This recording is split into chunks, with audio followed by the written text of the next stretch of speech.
play.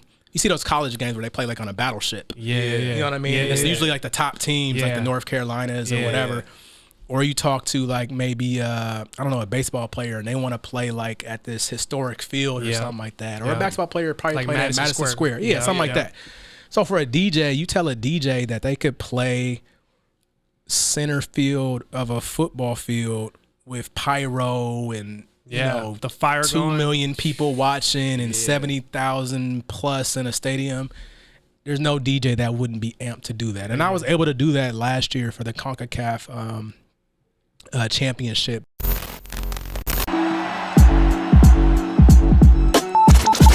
Yo, what up? It's your boy Rubino. And this DJ in the building. And you listening to the UpNUp podcast. Yeah.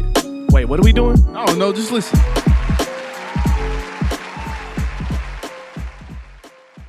Yes.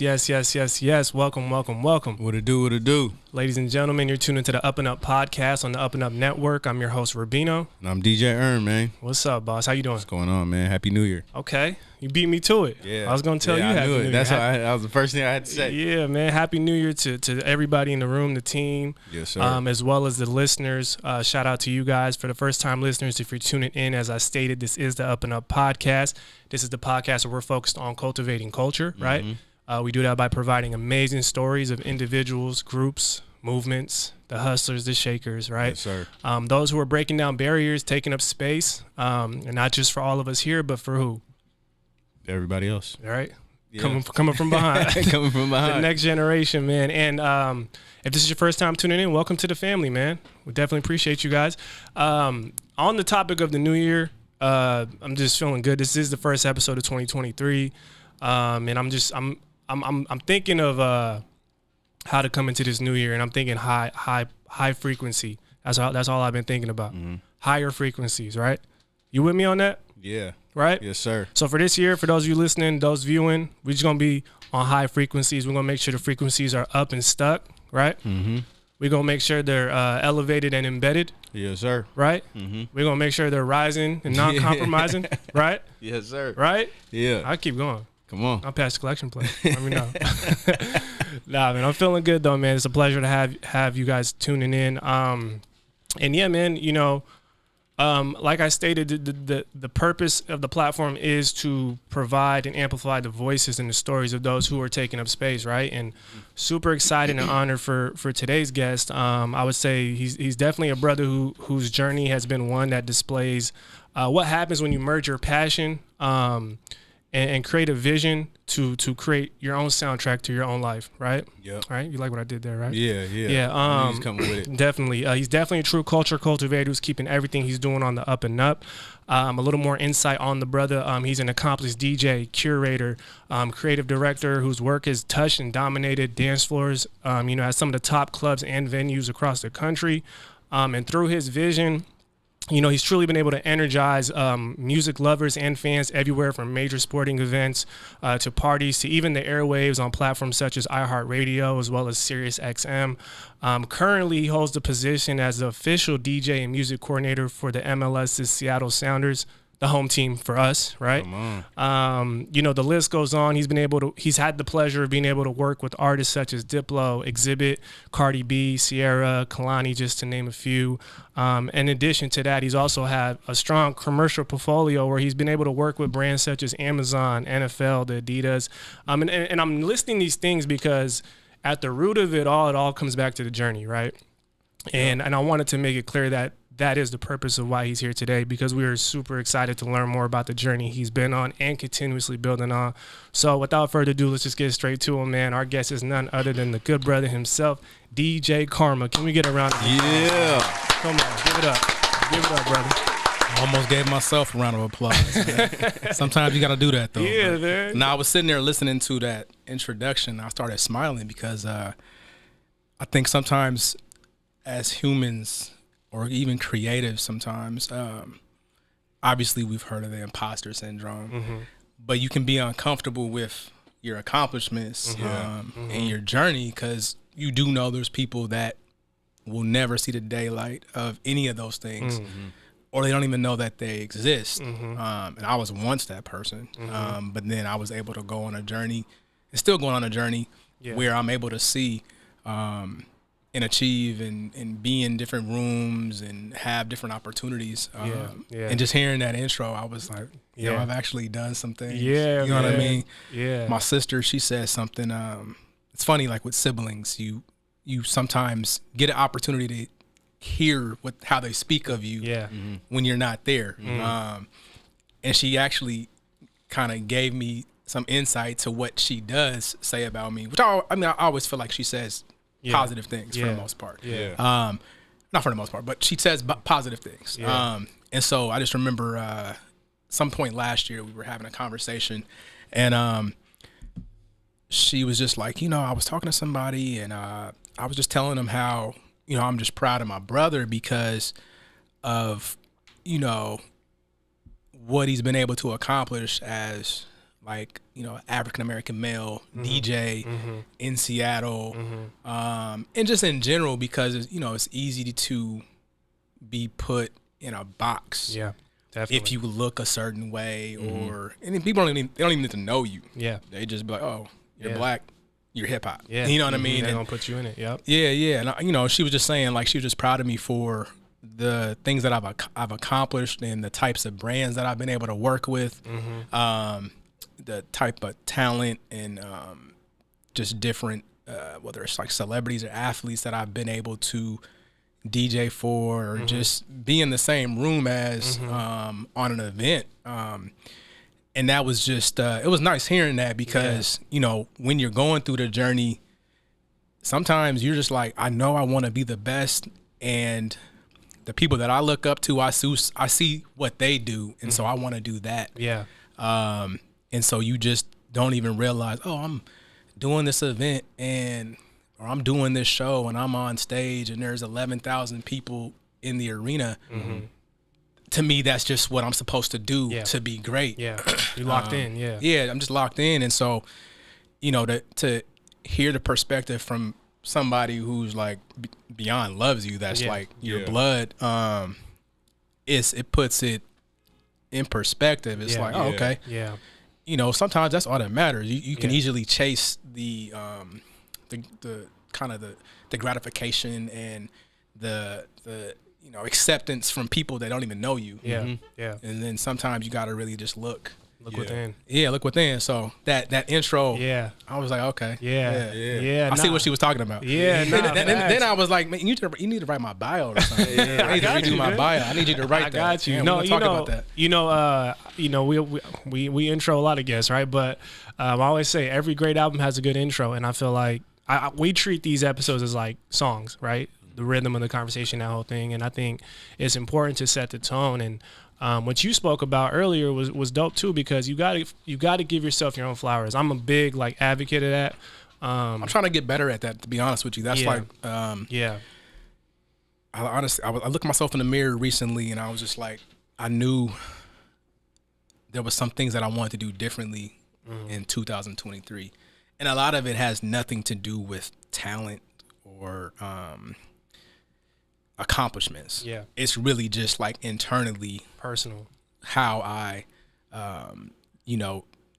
view myself, or sometimes it's like how you look down on yourself. The things that you need to work on, or you don't think you're good enough at. And I was just like, you know what, I want to be better at owning the stuff that I do.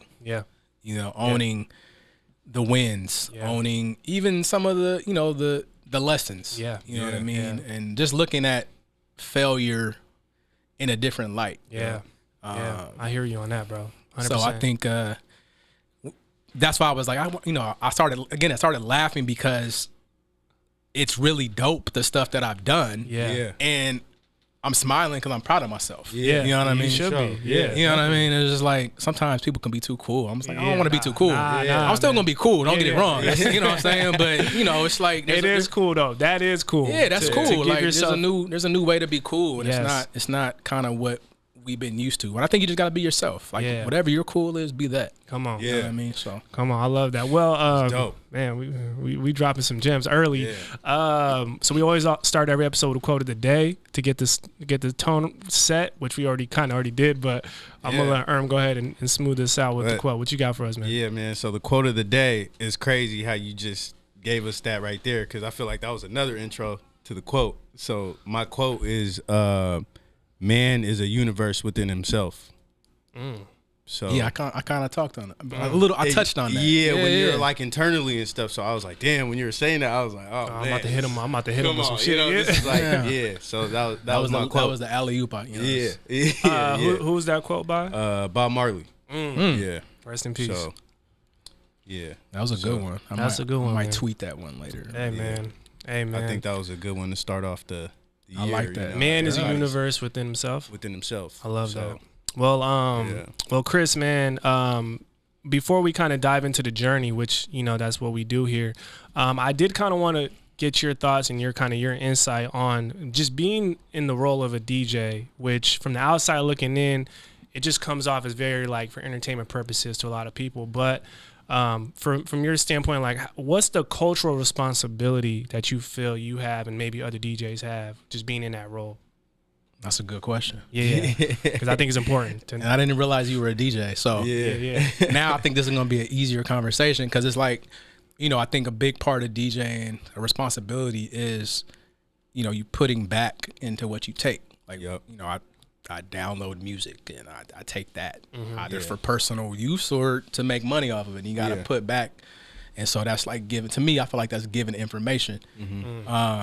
But I feel like, you know, I guess kind of you want to know like the responsibility you feel as a DJ in a sense. Well, just how you view it, like obviously there's different responsibilities, but kind of culturally, I think like just it's being in changed as I've gone in my career and you know, had different mentors. You know, I've had different mentors at different stages, and so and then perspective and priorities change. So I think in the beginning, I was just like, oh, I just want to play the hottest song.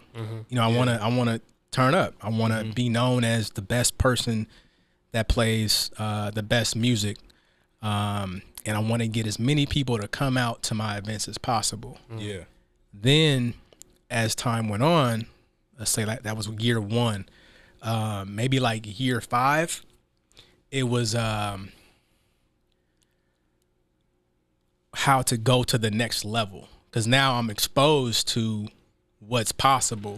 You know, I didn't, you know, when I first started DJing, it wasn't that I didn't know you could do different things with DJing. I just didn't even know it was possible. So then finding out, okay, you can DJ for a brand or you could DJ for a sports team. Those were things that I was exposed to through a mentor.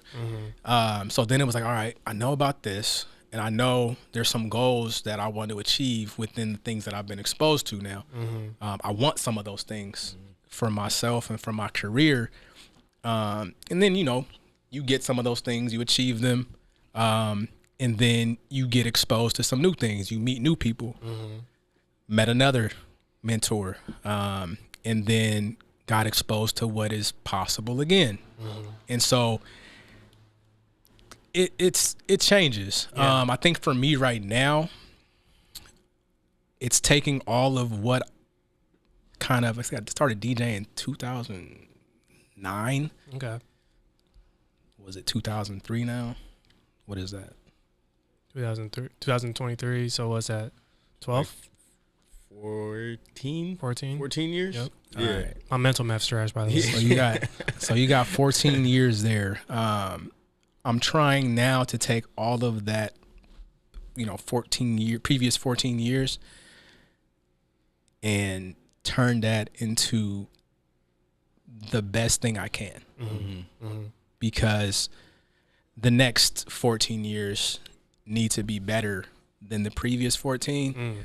And it needs to make sure that those previous 14 wasn't like a waste. You know what I mean? Even the people that I came across, they didn't they didn't waste their time investing in me, information and opportunity. Yep. You know what I mean? So for me, I think it just depends individually on the DJ. Yeah. But for me, it's like, all right, we're gonna turn up. Yeah. You know what I mean? Like this is like Pave that way. Like I feel comfortable as far as DJing. I feel comfortable. Like the skill part, I'm just like, could I be better? Of course, but I feel good because I know I will get better. Yeah. You're never done being a better DJ, basketball player, whatever. You're always getting better. You should always seek more knowledge to be better. Yeah. But then you have the business side of it, and I want to be better at that. Yeah. I want to be better at relationships. Yeah. Yeah. Obtaining them and keeping them. Yeah, man. You know what I mean? Definitely. I can say I haven't been the best at that. Yeah. You know what I mean? And so that's something that I want to do better at moving forward is, nurturing those relationships and keeping in touch with people more, checking on people more. Yeah. And so you have the business part of it. You have the relationships. Yeah. It seems like it does seem like a lot. Like the reason I asked that question is because it is more than just what people see. Yeah. No, for sure. And I think it depends on what type of DJ you want to be. You know what I mean? Because I ran into DJs where they ask me questions, and I'm like, yo, I'm going to give you all this stuff. Yeah. As if I were being asked a question. But then you realize, they're not really that. Yeah. They don't want to be that. Yeah. Now they just want to play music. And what's crazy is like what I've achieved and even like, what I want to be, I've seen it done bigger. And that's like what I'm like shooting for that. So sometimes meeting other DJs, that's kind of what I ask them up front. Is like, well, what type of DJ do you want to be? Because I can give you a bunch of information, which just might not apply. Yeah. But at the same time, you maybe didn't even know that some things were possible. Yeah. So I might give it to you anyway, or at least if you want to know. Yeah. Because the business part of it might not matter to some people. That's true. That's true. The relationships might not matter. I have people that like, ask me, hey, can I come shadow you? And I'm like, I guess. I mean, if you feel like you can get some, well, not I guess. That's what I think. But I'm trying to figure out like, okay, what is it you want to get out of this? Yeah. Yeah. Because you can come and shadow me, but do you like? There might be a better way to go about this. Yeah. No, you know what I mean? It comes with a lot responsibility. Yeah, but and you can't just let people into your space. Yeah. I think that's another thing. That I'm trying to work on is like, I'm not feeling too bad about saying no. It might be in your best interest for me to say no, honestly. Yeah. You know what I mean? Definitely. So, and I admire some people that don't have a hard time doing that. Yeah. You know what I mean? Well, sometimes, it's just kind of back to kind of the responsibility aspect of the question is like, it's a responsibility for a lot of different reasons, but I'm glad you explained it that way. So appreciate it. I think it depends on the DJ, and I think it depends on just where they are in life. Yeah. You know what I'm saying? Like, now I'm a DJ and I'm also a dad. So it's a different, how I look at it is sometimes different. Yeah, definitely. You know what I mean? Well, it took a journey to get here. I'm almost certain. For sure. We definitely want to tap into where it started. I think. Oh, that's the fun part. Yeah. Yeah, man. Let's take it back though. So, just talk about your upbringing, where you grew up. How it was like. I mean, I'm from Seattle, so went to elementary school, high school, college, all here in Seattle. So I'm very much a product of Seattle. And so like for me, I was fortunate enough to like grow up with both my parents together. And then having a sister who was about 5 to 6 years older. And so my dad was very much into technology. My mom, she was singing around the house, but that wasn't like, she's not the music person. You know what I mean? My dad, he was the one that had the CD player when it first came out, had all the CDs, and he had records too. Had a record player. I remember like this big record player. And then my sister being, you know, a teenager when I'm like, I don't know, probably like 7 or something, 7, 8. Yeah. She's like a teenager getting CDs and me going in her room and like stealing them and playing them in my CD player and getting yelled at for that. Yeah. You know, for me, it was worth it because I was so just drawn to the music. Yep. You know, it wasn't even really lyrics because I didn't understand the lyrics. Yeah. I knew it sounded good. Yeah. I knew it. You know what I'm saying? Like, Yeah. Shout out to the CD era one time. yeah, For man. real, man. I miss it. What a time that was. CDs, that was a time. I mean, even tapes, you know, because they were. It was like all 3 of them at the same time. Tapes, CDs, Yeah. and vinyls. They Yeah. still existed. Yeah. All at the same time. But I was just intrigued by the beats. Honestly, it was like the beats and how it sounded, how the song was arranged and things like that. And then, you know, as I got older, going into like middle school and high school, it's just being around friends that you realize had the same passion and interest. Being into music, and also being into the production of it. Yeah. I had a friend who, you know, we both, you know, again, just fortunate to be in a household with both of our parents and then having computers.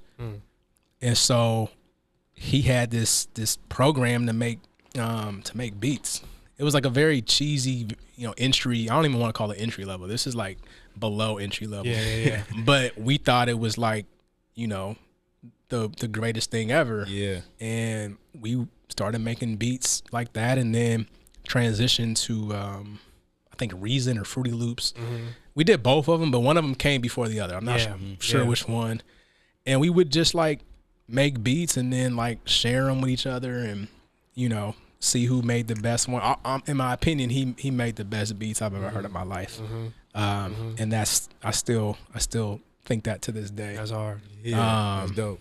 And then got into, you know, having a computer, having a CD burner. And so at the time, you know, having this technology and then having a computer and downloading music, started making mix CDs in high school. You know, so that's I'm glad you touched on that because I that's one of the things I kind of wanted to touch on because I think a lot of people can relate to like growing up, and everybody has a creative side. I feel like at some point, and as you get older, and as the world starts to kind of come into your world, it's like sometimes people's creative side can get hushed, you know. So I guess for you, like, what did you do to nurture that creative side to keep the fire going until you kind of felt you were developing towards what is now kind of a career path? But I'm gonna be honest with you, I don't even know if it was anything that I did, but I gotta give my dad credit because he was financing my CD burning business. Okay, early adopter. I mean, he can come home with 50 this little spindle or what was it, like a spool or spindle with 50 CDs. Yep. I'm like, all right, cool. Come back from school with a list. Everybody wants these. They, you know, give me a list of what they want. I take the CDs home. Come back to school, make some money. Let's go. Come back home, more CDs. And it wasn't even like a conversation. It's just like he noticed, you know, a hustle. He noticed something that I was good at and passionate about. Yeah.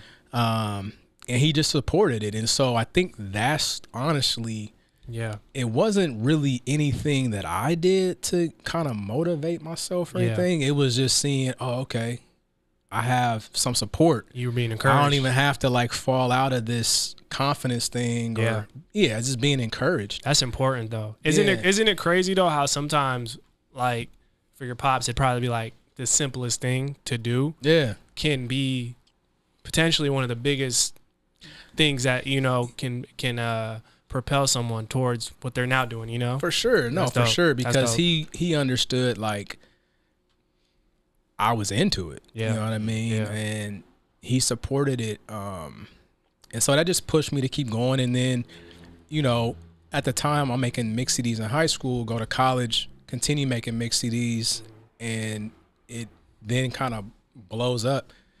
And then the girlfriend that I had in high school, you know, she used to be like an ASB president when she was in high school. And so I remember she was just like, yo, or the girlfriend that I had in college, she was a ASB president in high school. everybody loved the mixtapes, the mix Yeah. CDs, whatever. Yeah. She's like, oh, they love it. You should think about being a DJ. I used to book DJs, you know, Yeah. for our school dances, and I think you could do that. And I'm like, I ain't never thought about being a DJ, but Wow. I sure as hell ain't trying to be a high school dance DJ. That just Yeah. wasn't like Yeah. my vision of it. Yeah. Even like from initially hearing the whole idea of doing it. Yeah. So I was like, all right, DJing. All right, cool. Let me sit on this. And so, you know, sat on it. Ended up going to the gym one day. And I had been going to this gym for a while. And then this guy was like, yo, what you doing tonight? You should come out. And this is a guy I seen in the gym, like, Yeah. it was like a weekly, if not daily thing. So I'm in the gym, never asked me to come out. Eventually he was like, yo, you should come out to this spot. All right, cool. Get there, walk into the spot. He's DJing. I was like, oh, I literally just Yeah. was talking to Yeah. my girl about DJing. Yeah. You know what I mean? It's a sign. Yeah. I mean, and that's how, so I was just like Yeah. so intrigued. I was like, oh, shoot. And it wasn't even like a big club, but it was a popular club. Yeah. And I was like, oh, okay. So at some point, you know, I told him, I was like, yo, I'm actually interested in this, you know. I didn't know you were a DJ. Like, Yeah. Yeah. You know, what's up? So then I think it was within like a couple weeks or something. It might have been even sooner than that. He invited me over to his place, and he had his stuff set up, and he's like doing his taxes.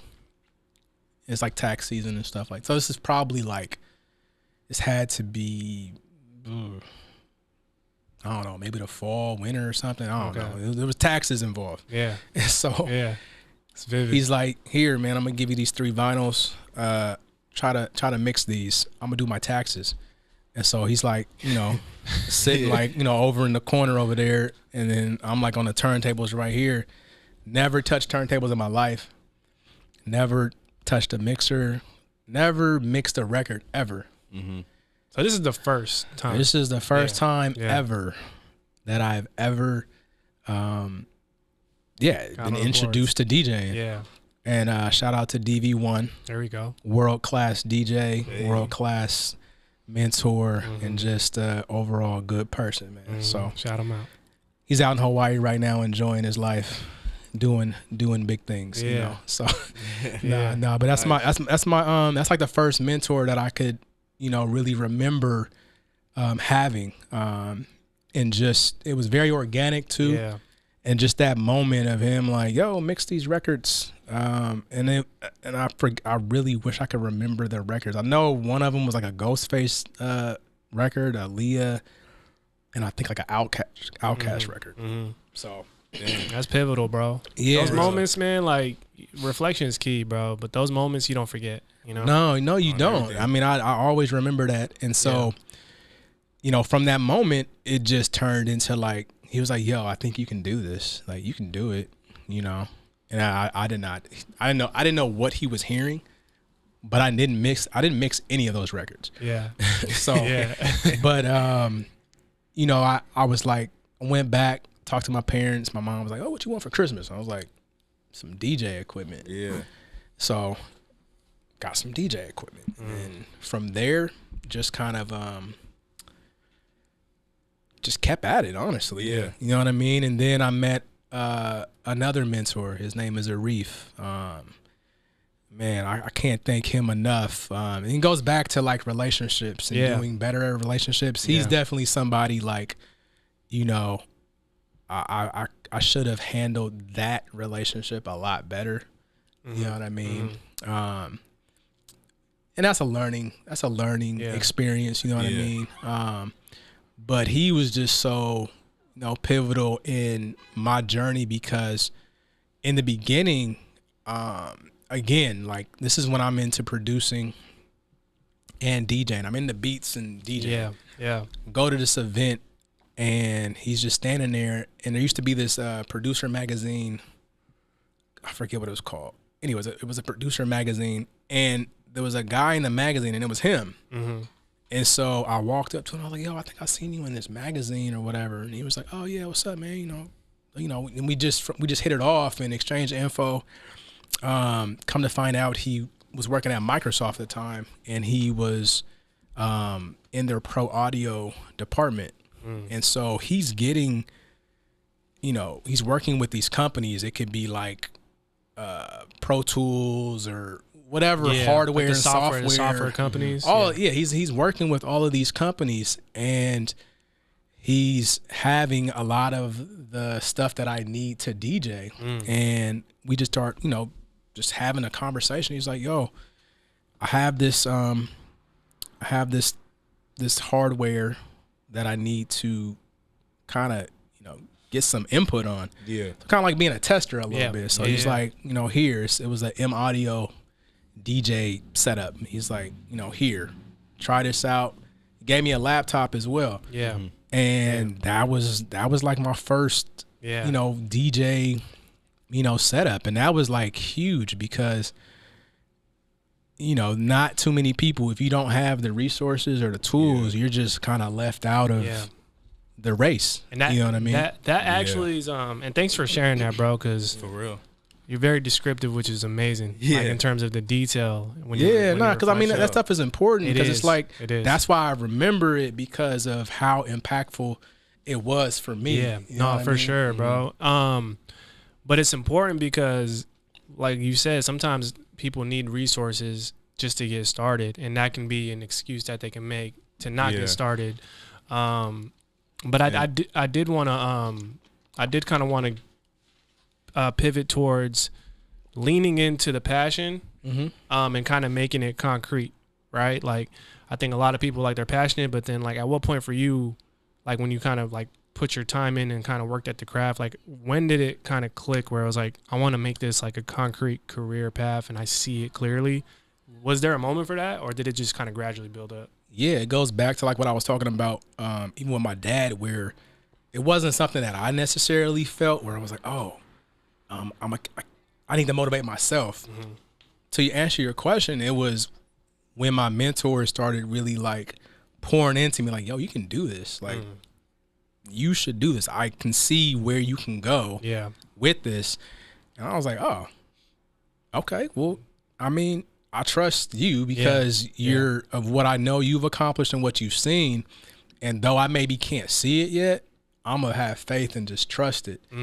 And then it's funny because now I'll have certain moments and I'll just like sit and just think about what I've accomplished, and I'll call DV and I'll be like, yo, I can just thank you because you were right. You know what I mean? You saw some things and, I couldn't see them.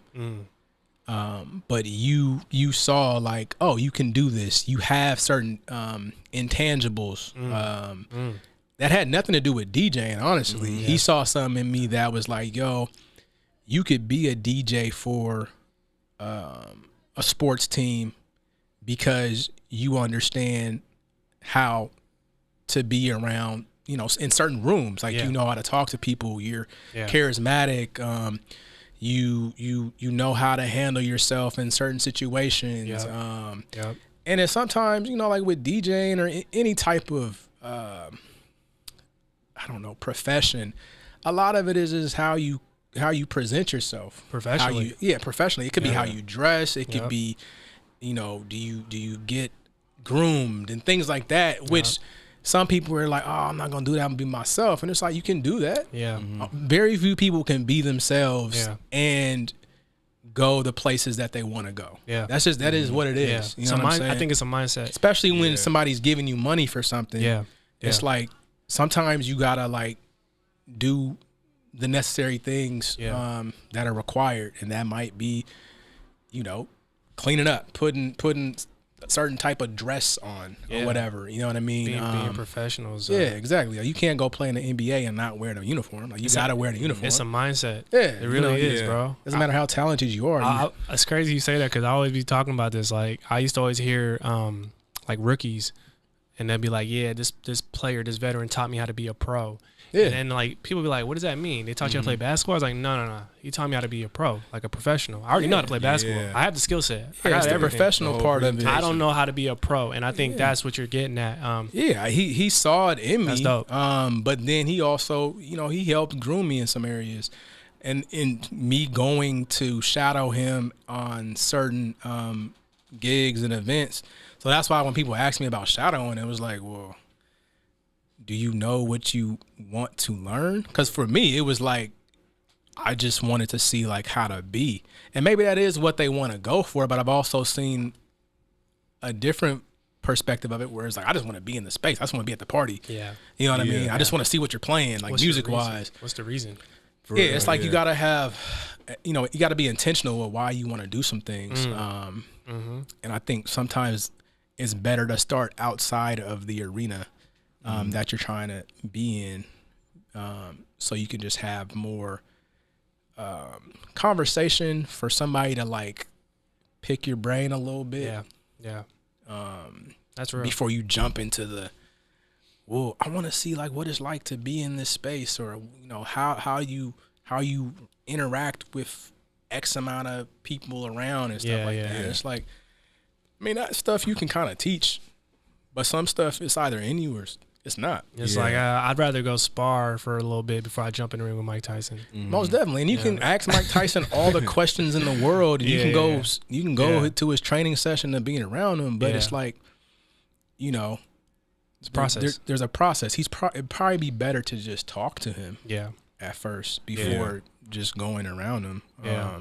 I hear you on that. Yeah. I hear you on that. Well, so what was it like for you, like when you first probably did your first major event? Some of the things you kind of took away from like your first experience at actually DJing in front of a whole crowd. Like, how many people are you talking? Man, cause when I first DJ'd, there was nobody there. I was DJing when the club wasn't even open. Oh, okay. Shout out, no, for real. I got some, for real. Like I literally, my first DJ gig. Shout out to B-Boy and Soul Gorilla. They were, if not the top promotional company in Seattle at the time, they were one of the top 2 or 3 for sure. And B-Boy gave me an opportunity to DJ, and he was really upfront about it. He was like, look, you're not really good, but I see something. You know what I mean? And how we had this night it was like on a Tuesday, I think, at the spot called Twilight. He was like, come out and you can DJ. I think the party started at 10. I was DJing at maybe 9 or something like that. I was like, all right, cool. And it was literally just me DJing for the bartenders and the security, and I loved it. I was like, because it was no pressure. Like I was able to like literally get acclimated to just being in this environment. Get the reps in, get the reps in. Using the equipment, and that's kind of like that's kind of like my issue with some of the younger DJs now. It's like. And it's not like I feel like you need to go through the same journey. Yeah. But there is something to say about like being okay with being sunned. And it's not even like you being sunned, but that's how they look at it. Yeah. Like if somebody said, yo, come play for an hour before the club opens. Yeah. You got to figure out what you can get from it. Yeah. It's up to you. Yeah. I mean, they can throw you on at midnight or 1 o'clock, whatever you think the prime time is. Yeah. Only thing you're going to get away from that is thinking that you killed it. And more than likely, you really did. Yeah. You know what I mean? And that could be more detrimental to your growth than anything. Yeah. It's like playing. It's very synonymous with sports where it's like, I just want to play. Yeah. Sometimes it's like, I just want to play. I want to get out there on the court or the field.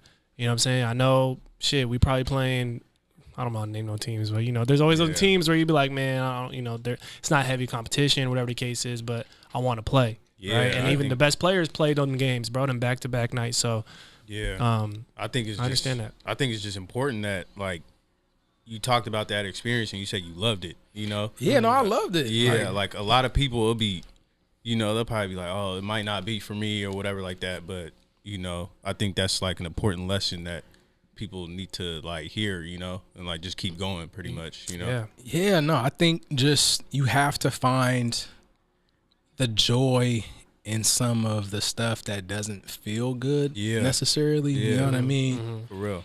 You gotta find joy in the low parts of a journey. Because, you know, at some point it's not gonna last forever. I mean, if you let it last forever, yeah, it will. But, you know, for the most part, a lot of things don't last as long as you think they are going to. Yeah. And me DJing at 9 p.m. to 10 p.m., it did not last that long. Yeah. You know what I mean? Yeah. So Consistency though. yeah, it's just the For real. consistency, and it's like you put in your time, and you push to get more reps. Because I went from doing the small spot. It was like a lounge. It wasn't that big. From 9 p.m. to 10 to, it might have been 9 p.m. to 9:45. You know what I'm saying? Because I think somebody came on at 10. Like the regular DJ might have came on at 10. Yeah. But then I got to open a similar setup, open the first hour at a bigger club on a Friday night. Yeah. And I knew I wasn't ready for what I wanted. You know, sometimes people got to protect you from yourself. You know what I mean? Talk about Right. it. You see it a lot in sports where you have I was watching the Deion Sanders he has a show on Amazon Prime. And it's had the top recruit came in to his first season injured, and he wanted to really play really bad. And, you know, Deion Sanders, his coach, was like, or Coach Prime, we'll call him Coach Prime. He was talking about how, you know, this kid wants to play, but if he goes out there, he's not going to be what he can be, what he really wants to be. Yeah. And that's going to have people, because this kid is he's a top recruit. So he going to go out there and not play to his full potential, and he going to have everybody talking about him. Yep. So it's like you being a DJ and you're not ready to like be where you really want to be. Yeah. You're going to have people either talking about you, or you're not going to get any more opportunities. You know what I mean? And you know, you can overcome anything you want, but, you know, in a city that doesn't really have a whole lot of opportunities, you might, you know, you're going to lessen them. Yeah. No, You know what I mean? you want to trust timing too. For sure. And your preparation. Like, you know, they say, man, opportunity means preparation, that whole thing. I think getting those reps in, whether they're big or small, scale, medium, whatever the size number is preparation, right? And for you, it's like you went through that journey, right? Like at what point were you, because I'm very curious about kind of the process of becoming the official DJ for the Seattle Sounders and music coordinator. Obviously, there's tons of work that went into that, but what was that process like in terms of like how that opportunity opened up for you? If you could take us through that, that's very interesting. Be a really crazy answer. We here for it. We here for it. This whole conversation about circling back to things. Come on, let's circle back. Relationships. Let's just say that it's a relationship thing. And so my mentor, he was the DJ for the Seattle Seahawks. Like when Pete Carroll first got here, he was the DJ, and this was like no other teams had a DJ. And there might have in professional sports. There wasn't very many teams that had a DJ. And so he was like the Seahawks DJ. And that's how I got introduced to it. You know what I mean? Like, no one was possible. Yeah. And even at the time, like he wasn't even into football. Like he wasn't like the sports guy. So I'm like, dang, that's dope. Like, you give me that? Oh my gosh. Like I was just like, man, oh man. Don't even want to get into that. But no, he would have me come to, you know, the training camps they would have. He would have me come to the games, and he would sit me down and like go over, like they would give him not a script, but they would give him a playlist of like the players and the coaches pick these songs they want to hear during the practice at certain times during the game. You know what I mean? And he's just showing me like, well, this is what you kind of need to have. And you have to be ready to, you know, transition from a song pretty fast. And so I was, we were grooming. He was essentially grooming me for that type of opportunity, whether it was with the Seahawks or whatever other team I would have the opportunity to do it for. Yeah. And so, just having that that relationship, I got exposed to it. I saw that it really had nothing to do with DJing. Mm-hmm. And I hate to say that, but it's part that the music is what they hear. Yeah. But you have to have some other tangibles that have nothing to do with DJing, like paying attention, listening, being able to transition quickly. Being able to go off of a playlist. For some people, that might be the hardest thing in the world. You're like, oh, I want to play this like new song in the arena and hear it like booming. No. And so, that's for me, that relationship introduced me to what was possible with a professional sports team. And then he parts ways with the Seahawks, and the Sounders reach out to him. And he's like, I actually have a better idea. I have someone that I think this would be perfect for. And he hit me up and he was like, I know the one we were going for didn't work out, but I think this is actually going to be a better situation. Yeah. And obviously there's like disappointment. Like, man, it's not what we were going for. Yeah. I'm not trying to tell you, I was pumped. I saw it. I was, and when you visualize shit, it's stuck. Yeah. Oh my gosh, I was like, yeah. Because like I said, like I saw kind of what he was able to do with it. Yep. And he's like on ESPN. He's in the Billboard magazine. They interviewing him and stuff. I'm like, we can turn up.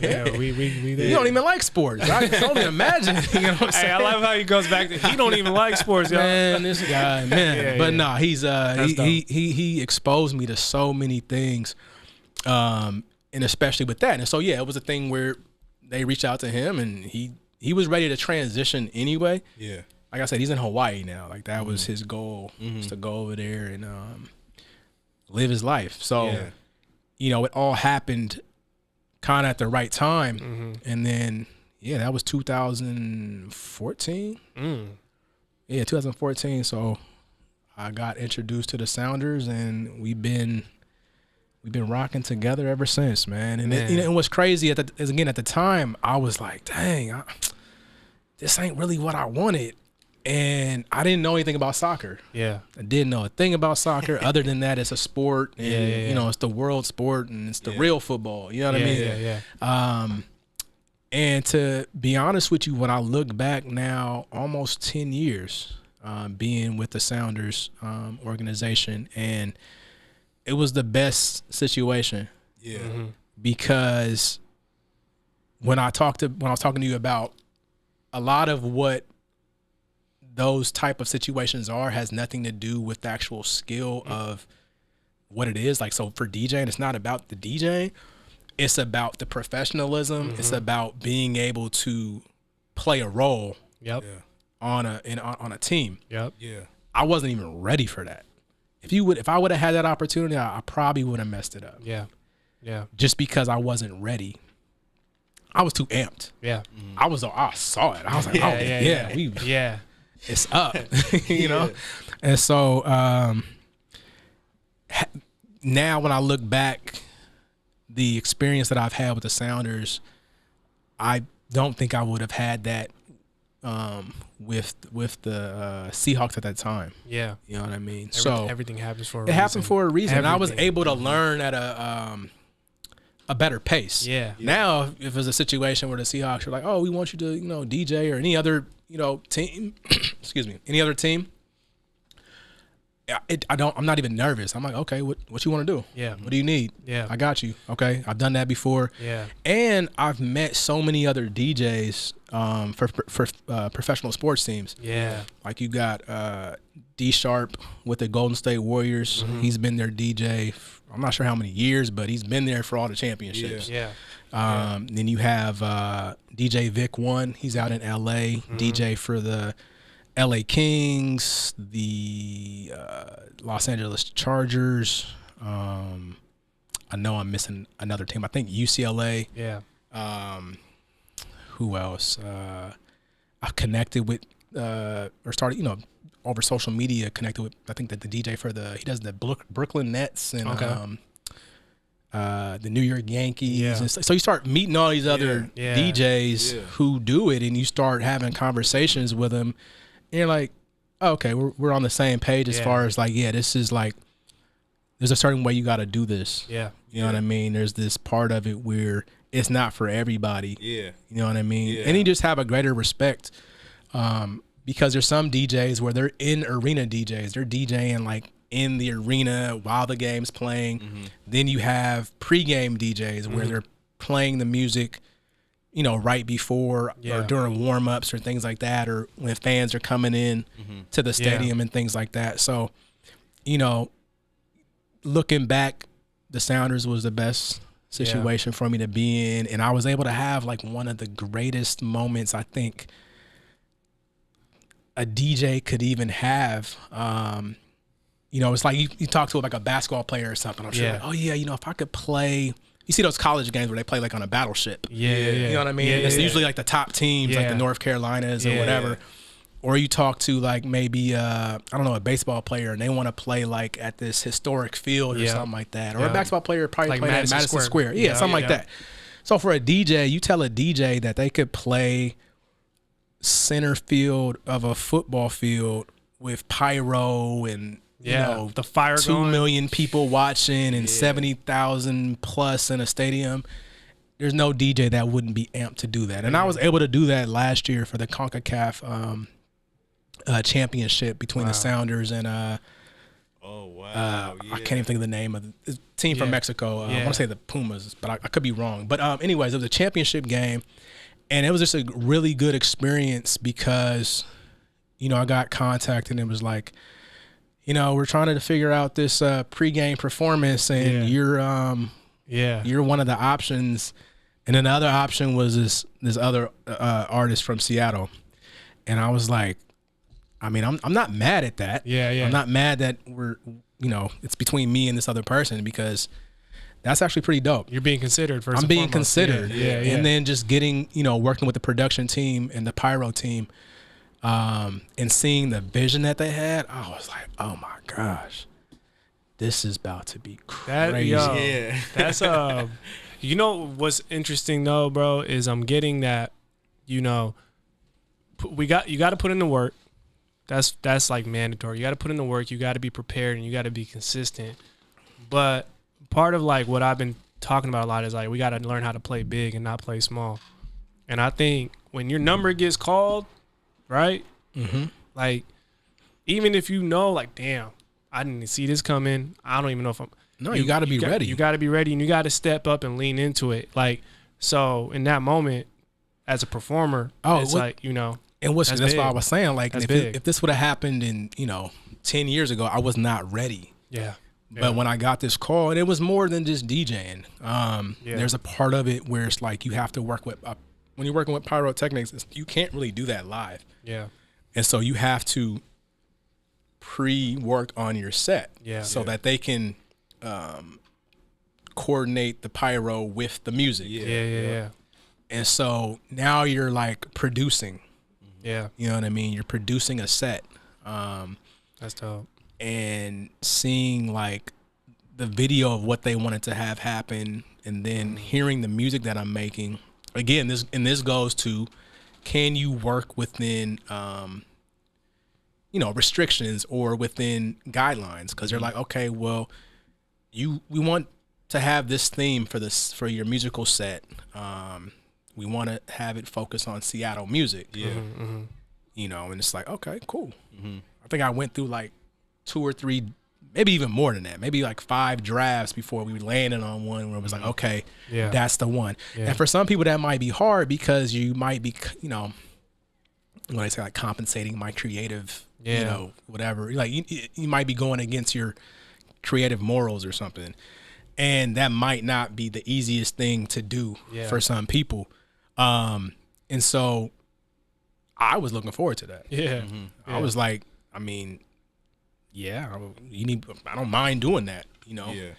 And so once it finally we got to the game day, it was just so much fun just taking it in. Yeah. 'Cause that's a moment that might never happen again. Yeah. Yep. But just taking it in, and I was able to bring, my best friend Ty, and my son. I was able to bring my son. That's I picked him amazing. up from school. I was like, "Yo, we got somewhere to go." That's amazing. Yeah. And so he was able to come with me, and Yeah, stories to tell on the school bus for sure. for sure, yeah, nah, it was just about exposing. Yeah, them to yeah. stuff, Of course, So of course.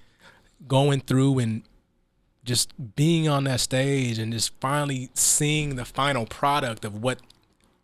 I mean, I didn't know what it was going to be, Yeah. but now seeing it together, you got all this pyro, and Yeah. you got it was like I want to say it was close to 80,000 fans That's major. in the stands, and then I That's think crazy. 2 million viewers streaming it. yeah. And yeah, just looking over on the sideline and like seeing my son on his iPad, just like I'm like, yo, like, You don't see what's going on here, man? yeah, I'm like, yo, like, what's up, man? Like, you're about to miss the show. Like, That's crazy. and so the show happens, and it happens so fast. Yeah. Yeah. And then it's just like all this fire. It's just like Yeah. pyro going, the crowd's going crazy. I was like, I could do this like literally every day. Yeah. No, that's know that's what a I mean? that's a moment, man, and it's important that we look at those moments. Obviously, they're moments that you got to live in and be present, but understand like what they mean to the greater narrative, and what you build, what you're building. And I think Yeah. that's what I get from it. And you were ready, and I'm really big on timing, man. I think timing is everything. No, timing is like the most important thing, because again, like I would not have been ready for that Yeah. in 10 years before. Now, if you ask me to do that again, I ain't gonna say it's a walk in the park, but I'm definitely like way more Yeah. comfortable with it. Like, okay, I know what you need, Yeah. Yeah. Yeah. And that's just even like when opportunities come up now, whether it's like, doing a set at an arena for like a concert, just being like comfortable. Yeah. I mean, I still get nervous. Don't get me wrong. Like I Yeah. always get nervous before every set, Yeah. but I'm just comfortable that I know how to execute.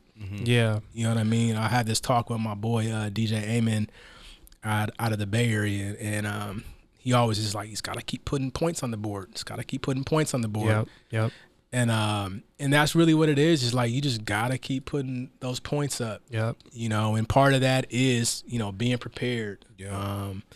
being confident in what you can do, executing it, and then continue doing it. Yeah. Sometimes it's a little slower than others, especially right now. Like things are just different.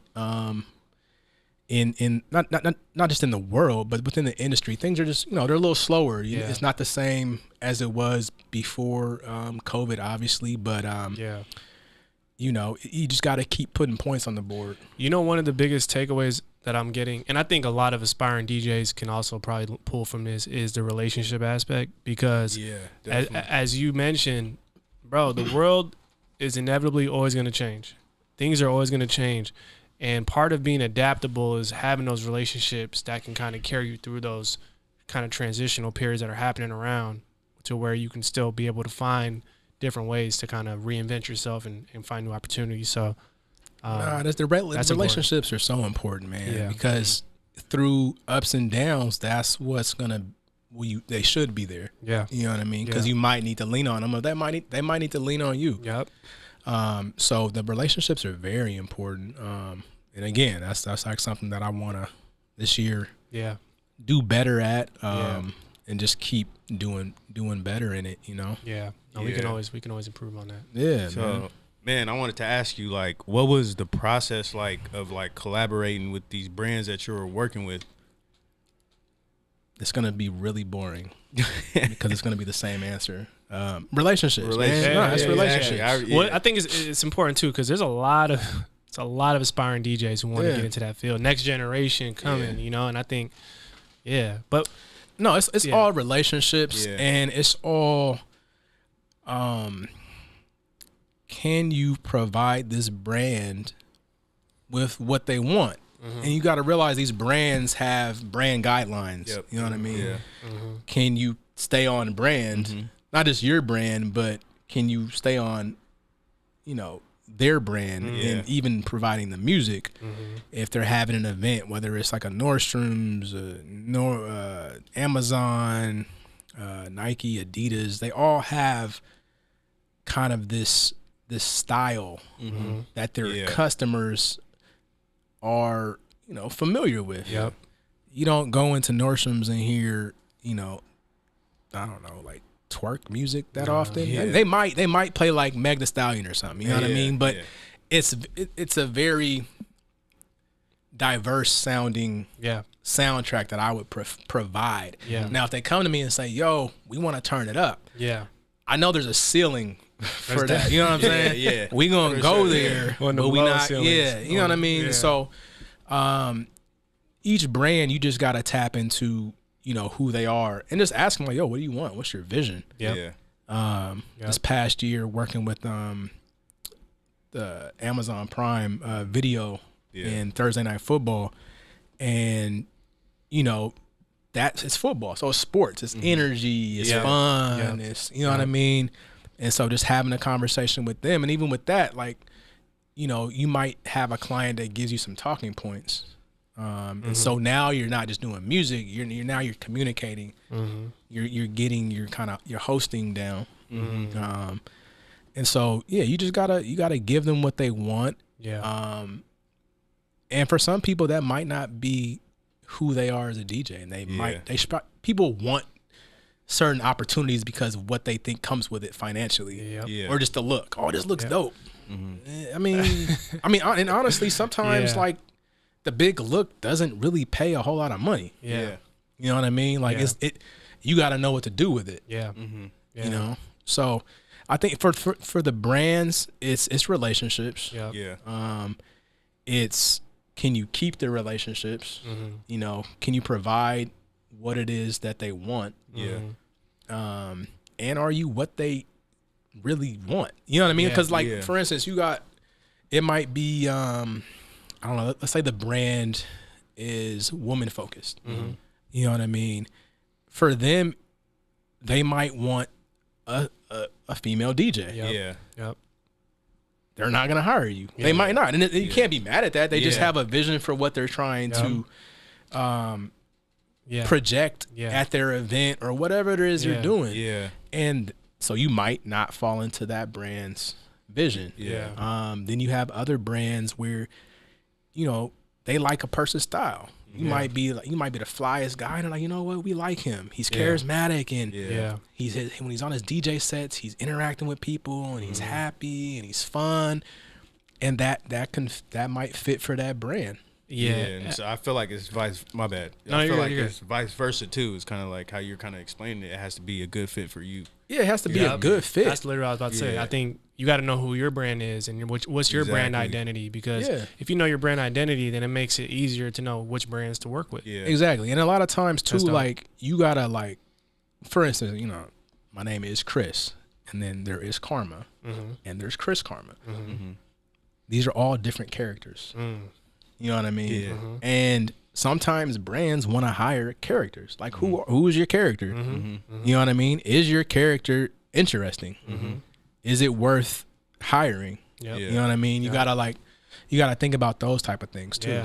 Because it's like, you know, nowadays you have to be more than what your initial kind of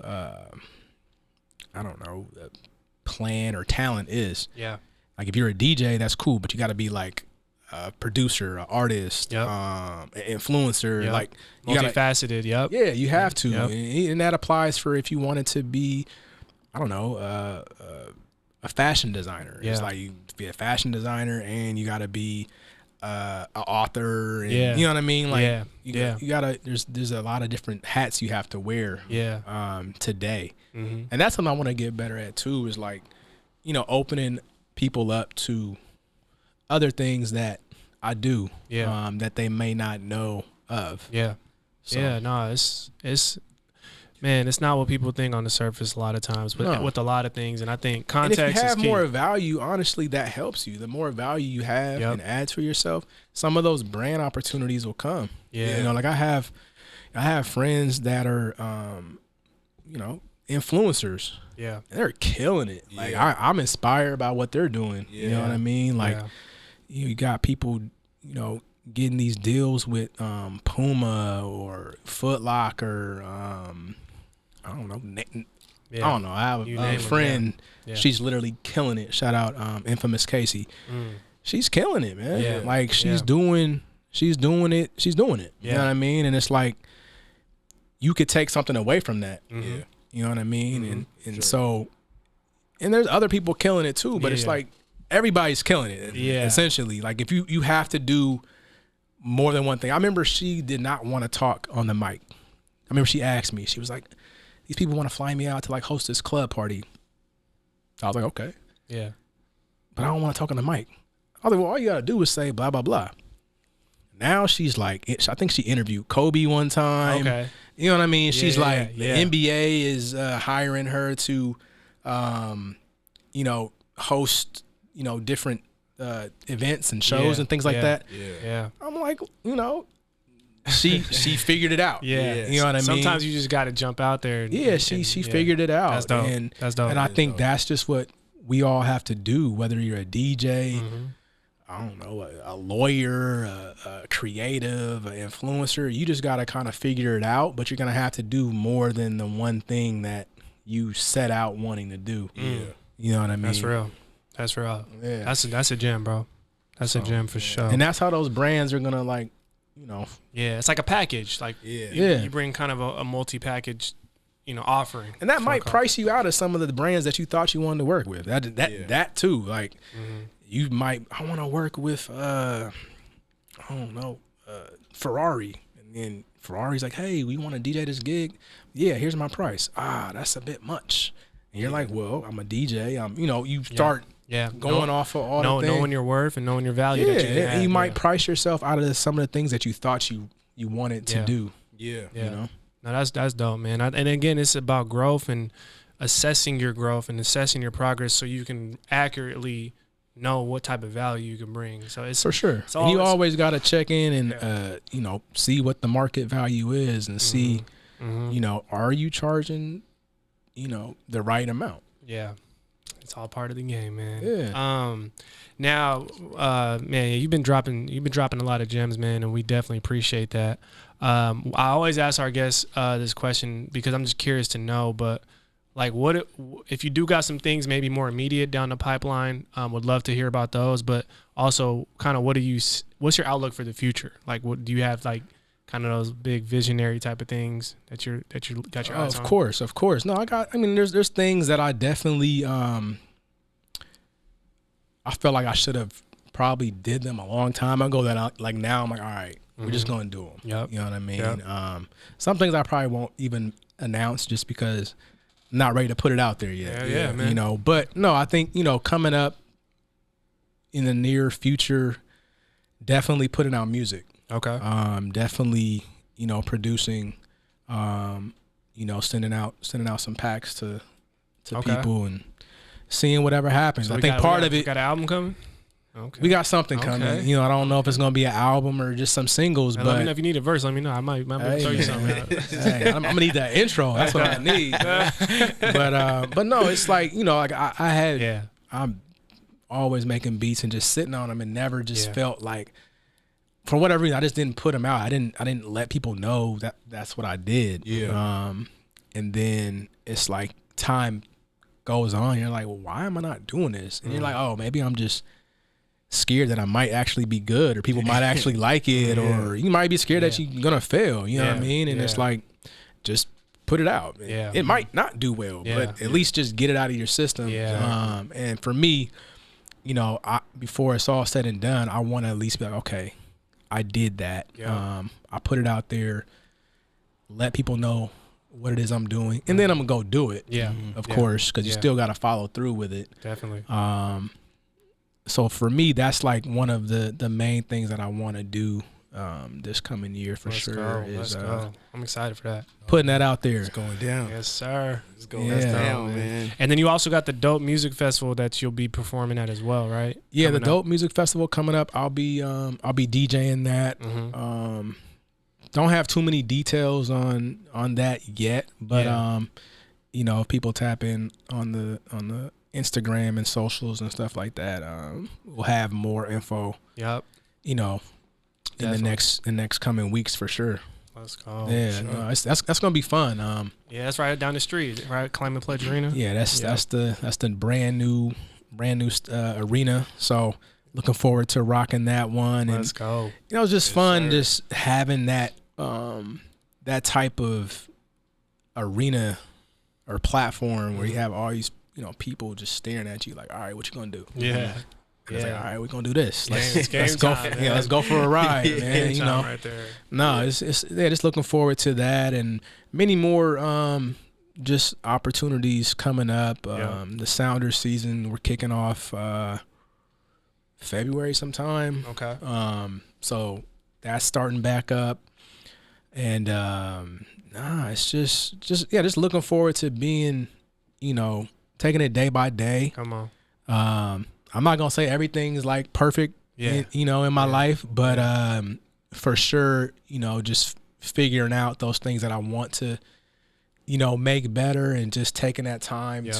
to do it. You know what I mean? Still enjoy the things that are worth enjoying. Yeah. You know what I mean? Yeah. Still enjoy the people. Mm. Still enjoy the family and the friends Yeah. and, you know, the relationships. Yeah. You know what I mean? I'm looking forward to this year and just you know, just being more involved in not only the things that I want to do, but hopefully if I come across some people who, you know, I can help, you know, I'm able to like pour some into them as well. Let's go. You Hell know? yeah, A bro. lot more collaboration too. There we go. A lot more collaboration. Yes. I want to do some events. I want to get back to doing events. I Mhm. took some time off from that. I wasn't motivated. I'm definitely a lot more motivated. So Yeah. looking forward to doing some events, working with some local and national Yeah. promoters and some of these dope parties that are going around the city and Yeah. across the country. Would love to collab and Mhm. you know, do some things with some people. So looking forward to that. Future man. looking bright. Come on. Let's man. go. I mean, it's gonna be as bright as you make it. Come so. on. Hey. That's You a know. quote. That's the last quote. One more quote for the day. Yep. It says, bright as you yeah. make it. It's as bright as you make It's it. as bright as you Yeah, make it. man. I love it, man. Real. You did mention socials. Where can people follow you for Yeah. those who want to tap in and stay connected to the movement and everything that's coming? Yeah, no, definitely head to the website. That's chriskarma.com, Mhm. and karma is spelled CHARMA. Mm-hmm. Also Instagram, Chris Karma. Twitter @ChrisKarma_. Mm-hmm. Tap in. Yeah, I mean, if you want to send me an email or something, you can go to- Telegram, yo. yeah, you can go to the website. Yeah, man. But no, yeah, definitely just tap in and just follow this journey and Yes. yeah, man. We're excited, man. Yeah. Now, What's y'all got going, man? man, you know, we're going to be here pushing these stories, man, and cultivating culture, Yes, doing sir. it with people such as yourself. And then doing it for the family members, which are the listeners and viewers, obviously. But Being consistent. being man. Like you said. consistent, staying on the up and up. But I do have to ask this question. We always ask every guest this Okay. question to cap off the show. So if you can, my brother, what's one word to describe what keeps you on the up and up and why? Is that one word? One word. Strive. Mm.